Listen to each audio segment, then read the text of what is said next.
Connecting the leaders, shaping our future.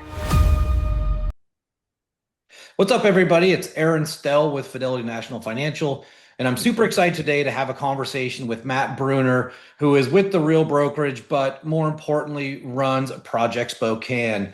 There's a lot of things that Matt does that's super cool. Like last time I was talking to him, he built out this incredible ecosystem, and by built out, I mean from scratch all the way through. But today, that's not what we're here to talk about. What I really want to talk to him about today is something where he took all the lessons from building out his own platform and is using it to do a lot of good inside of the Spokane area. So first off, I just want to say thanks for joining me, Matt. Yeah. Thanks for asking. Of course. So give me a little rundown. I know that we're here to talk about all the stuff you've been doing to help with the stuff around the fire and the fire victims and things like that. But tell me a little bit about where this came from and then sort of how you decided to do something a little more to get involved than just, the standard going to social and saying thoughts and prayers or kind of doing things behind the scenes. Um, yeah, I mean, I guess where to start would be like you mentioned, I'm a vibe coder, whatever, right? Like I'll admit it. So just been going down that deep dark rabbit hole of figuring out vibe coding. Primarily I've been using like Claude Cowork and then Lovable as like a front end developer for like vibe coding wise. And then so when all these fires hit, I mean, truthfully, I got stuck in the fire for like 3 hours, probably the scariest moment of my entire life. Like, no BS. Literally have never felt more hopeless in a situation. And then I'm blessed now. My house is safe, my family's safe, people are safe in my world. So thank God, but a lot of people aren't. And then I don't know, I made a random Facebook post one night and I was just like, I want to help in some way. Like I don't know how yet, but I want to help in some way. All ego aside, it's like I'm a man that has community and I have influence and I know that I have a platform that I can do a lot of good on. And then in our real estate business, like our primary investor or our primary client is like real estate investors. So I knew that somehow, some way, there was people out there that could help other people, right? They just didn't have like the platform to do it. And he hates it when I say this, but like I remember there's this guy named Rick Clark here locally in Spokane. And I always say like my first reaction was like, what would Rick Clark do? Like what would Rick Clark want to do? Because like for example, when COVID hit, Rick Clark just started going on Facebook Live and he said, hey, I'm taking donations to go buy a crap ton of takeout from this restaurant. And then I'm gonna take that and I'm gonna go donate it to the hungry or something. And I was like, that's such a cool idea of like he was kind of the bridge for people that wanted to do good. So that's kind of what I ended up building was more or less just a way for people to say, hey, I have a housing need, and then people to say, hey, I have a housing solution. And then the first idea with it would be I would kind of try to be that bridge, right? So then in the back end of our platform, we built out like a matchmaker service, is the way I've like phrased it. So if housing need was, hey, I need a 2 bed, 1 bath under $1,200, and housing solution was a 2 bed, 1 bath under $1,200, and maybe there was 4 or 5 of them, we would match those people up in the back end of our system, and then we would just send them a text message that said, hey, here's 4 or 5 community members that have offered up their home or have a home for you. Um, then I'll stop rambling at some point, but then it honestly blew up, dude. In the last 10 days, we've had over 7,500 people visit the website. Just checked before we hopped on here. We've had 250 places posted for rent, and those are posted by community manager or community members and property management companies. But the community members are offering up anything from a free spare room to an RV storage to a whole house kind of thing, right? So it just blew up too fast and I couldn't keep up with the inquiries. So it was kind of at a point where I was doing more bad than good. So we still have the matchmaker service, but the matchmaker service now just basically is preset filters on our bulletin board that has all of the properties. And I don't know, I feel like there's 10 other cool things that have been like working on it too. So, but I'll let you talk again. No, it's funny because you like, what you're talking about when it's coming to vibe coding and things is like you're not a trained engineer. This isn't something where you went to school or you're like, no, you're just like, and actually in my world, I consider this like the highest praise.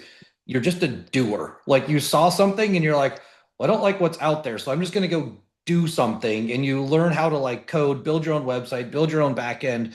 And like in this situation, like the video you sent me ahead of time, like you were even talking about how you're like, all right, the big issue we see is it's hard for somebody that needs like whatever. I've got a dog, two kids, whatever. I need these specific things to find that exact piece over here with somebody who's offering up a house or has an apartment or whatever that looks like. And you're like, I can just build something where it automatically goes through and puts those people together, like you're mentioning as a matchmaker.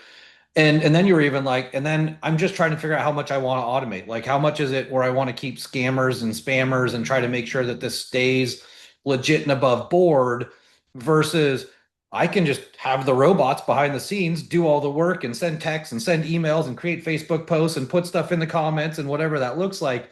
So like how when I get into this stuff, I always like to ask the kind of like, you said the why, like you got stuck in it. It's a big thing, being in the real estate community and with investors and stuff, like you have the opportunity to good, but like, how did you actually decide to put it all together or make it work?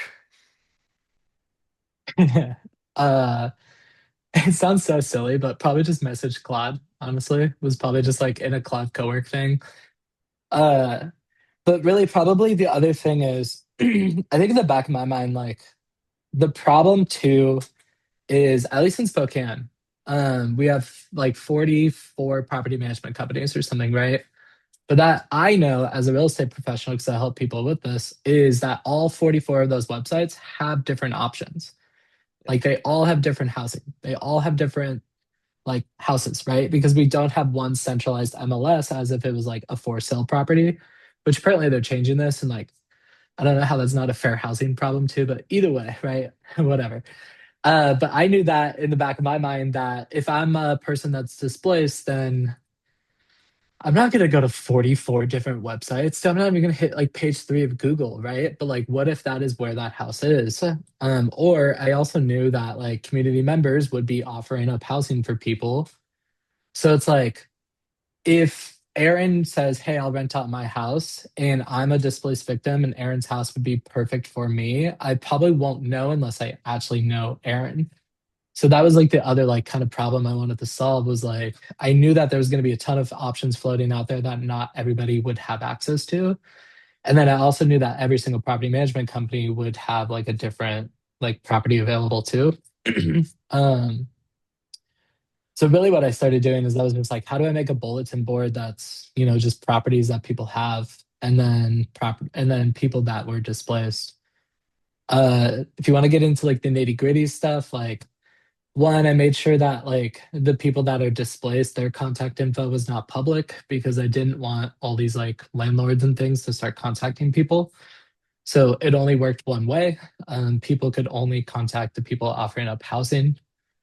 And then yeah, man, starting out, like I've been building an ecosystem for our like CRM for the last 4 months. So I had a lot of like the framework already built out, which was cool. The other things I want to make super clear is like none of these people went into my CRM. Like none of these people went into my CRM. I'm not storing their data anywhere. We have their data, but it's just strictly so we can provide it to a housing if they ask us to. And just from a tracking perspective, right? um, but yeah, so I just went into my Claude cowork project and I was like, hey, I have this idea. I think that we can provide a ton of housing solutions, but I need to make sure people can actually see them. And then, for example, like our filtering system is just we have like a list of preferred vendors on on our website, and our filtering system for all the properties is just that framework, just now switched for filtering out like beds, baths, and stuff like that.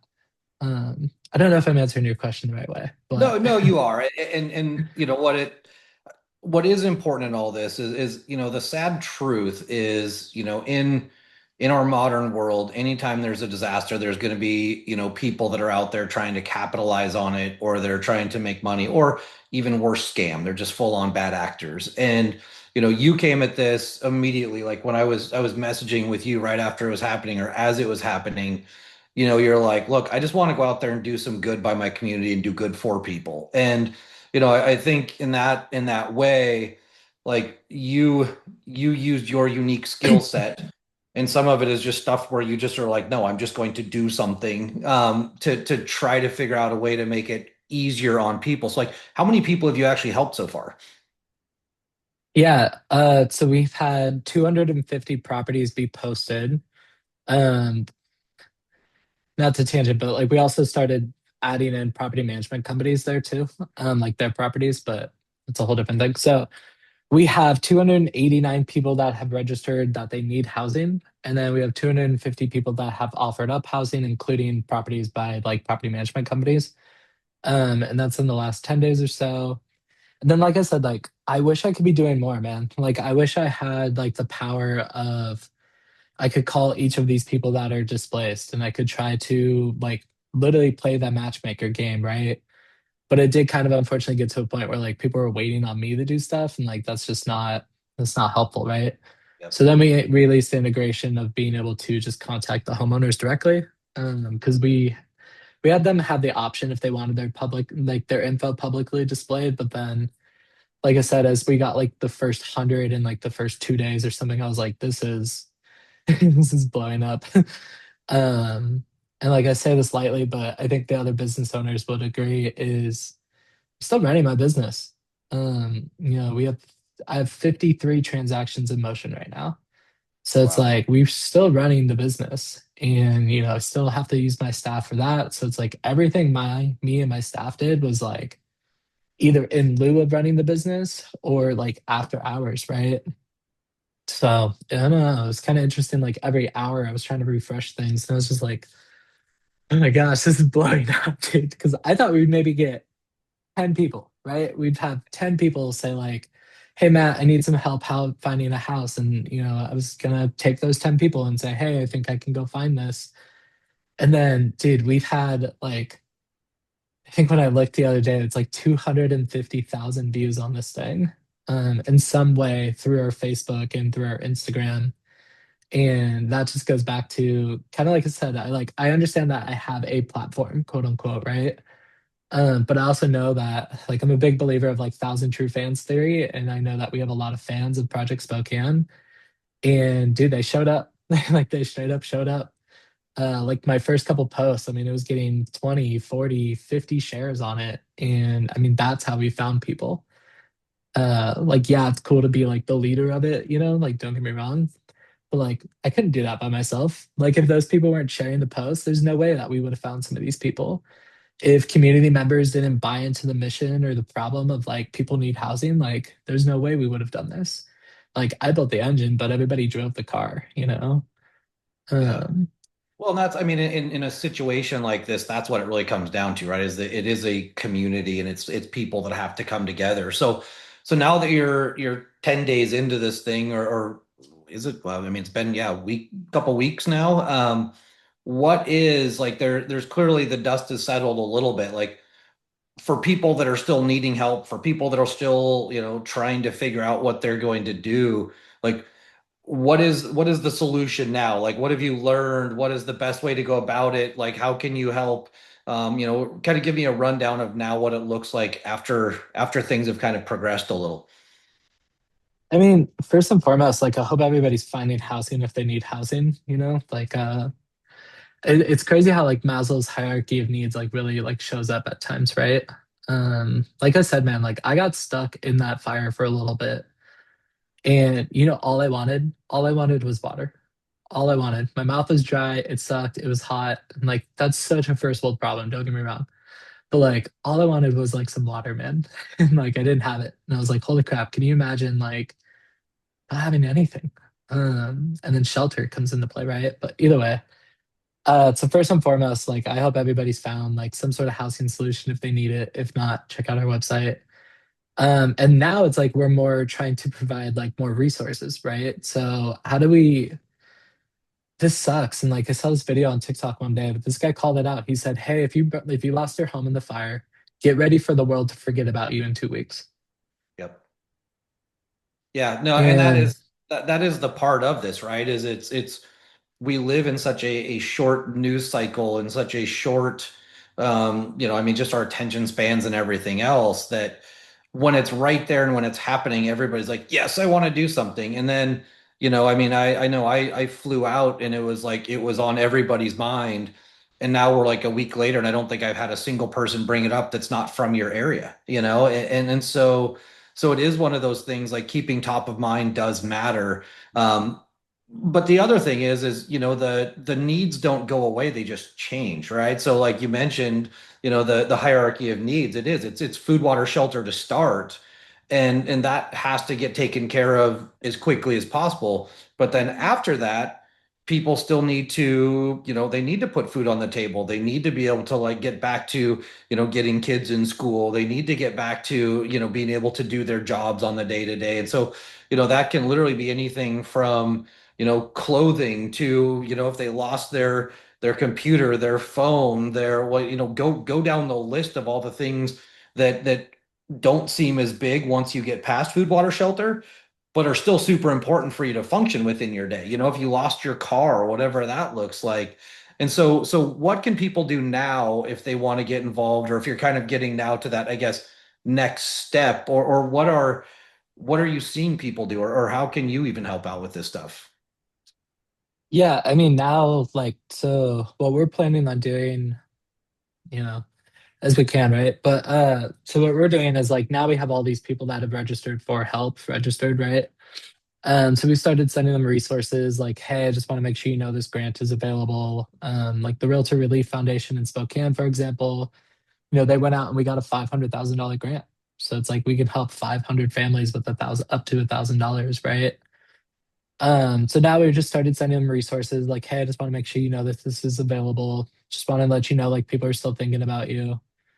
And then I think from there, it's like people should just like find, I don't know. So like a core value for us at Project Spokane is like unique people influence communities, right? So I think a lot of people, if they want to stay helpful, like they should go find that like unique person or that unique company that's like influenced the community and then just like try to latch onto it, right? One lesson I learned throughout this whole thing too was I was doing my thing, but then somebody else was doing something similar, and then somebody else was doing something similar, and somebody else was doing something similar. Especially like when it came to like donations, right? It's like we had 100 people collecting donations 100 different ways in 100 different areas, and it's like, man, we need to keep it simple. Like we should have 100 people promoting one thing, not 100 people promoting their own, like 100 different things. And I think the simplicity is like a thing too. Like, so when I was building out this platform, I mean, I don't know, like you should go click through it because like you could register for housing in 5 clicks, or you could register your house in 5 clicks or less. You could register for housing in 5 clicks or less. Like we just made it super, super simple. And like I remember it's funny to say like talking with Claude, right? But I remember like when we were brainstorming this out, it was like I literally framed it. I was like, Claude, picture you're a 54-year-old male or woman, just found out your house burned down.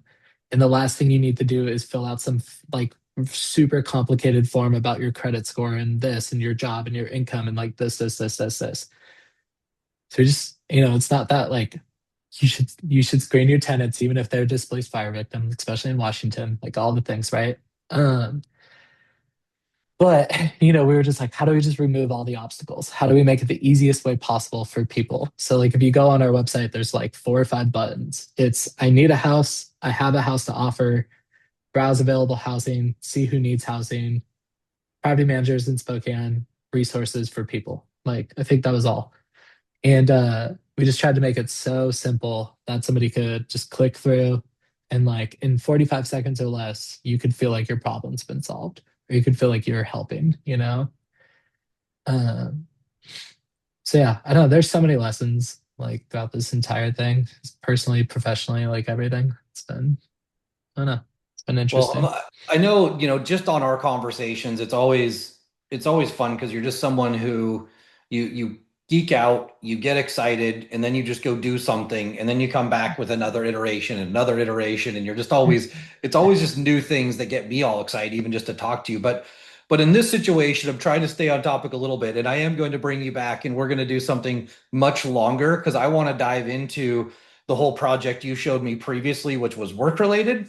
But I'm going to keep this one on topic. We're going to stay, inside of the realm of things that people can do at the fire. So what I would say, just to kind of wrap this up for today, like where do people go? What are the things that you've seen people need the most? Like how can people basically get involved? Yeah, I mean, so I can only speak for my stuff. So, Realtor Relief Foundation and like honestly, Spokane Realtors Association stepped up a ton. And then here at Project Spokane, we just have www.projectspokane.com/fire-relief. And that'll show any available housing in Spokane. That'll show any, well, that we know of, right? And then that will show anybody who needs housing so you can kind of see if you might be a good fit for people or, just kind of read through the stories and just kind of a reminder that people are out there struggling, right? And then there's so many donations and whatnot. I haven't personally endorsed any of them, so I'm staying out of that. Sounds good. Well, hey, I really do appreciate what you have done. And, to your point, like it is the most critical thing you can do is have a place where it's yours, you're safe, you can sleep at night, it's shelter. It is that like going back to the caveman days, the most fundamental of needs. And so you've done a ton with that, for really no benefit to yourself whatsoever. And so very much a thank you. I will make sure that inside of the descriptions and the comments and everything else. We'll get the link out there for everybody else.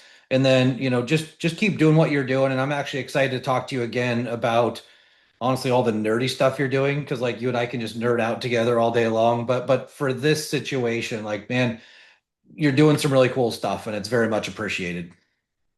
Yeah, last thing I'll say is like there's two people that have shown up on like the community side of it, right? There's the side of the person that says, Matt, you're doing this for yourself. You're lead genning. Gross. Why would you do this? I don't want to help you promote this. And one, I hope those people find peace because I feel like that's on them, right? But then there's been the side of the community that says, Matt, how can I help? What do you need? How can I share? Who can I send this to? Who would be the most likely person to help you like make this better? I feel like more people should try to be number two, man. Yeah. Um, so that'd be my closing thought. Because yeah, I'm if anything, yeah. So that's my closing thought. No, I heard a really interesting perspective a while back, and it was a guy named Scott M. O'Neill, and I was at a conference, and one of the things he said that completely changed his world was he goes, anytime you have an interaction with someone, assume positive intent.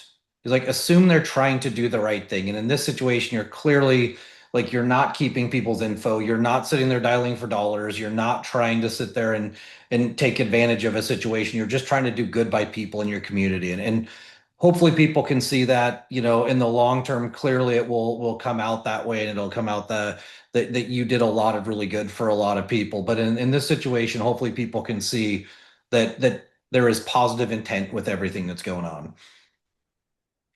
Yeah, I don't know. The negative stuff almost made me. I almost deleted it. Oh, I almost deleted well, it. don't do that. Keep And up the good fight. I very much appreciate you and look forward to chatting with you again about a little more positive things.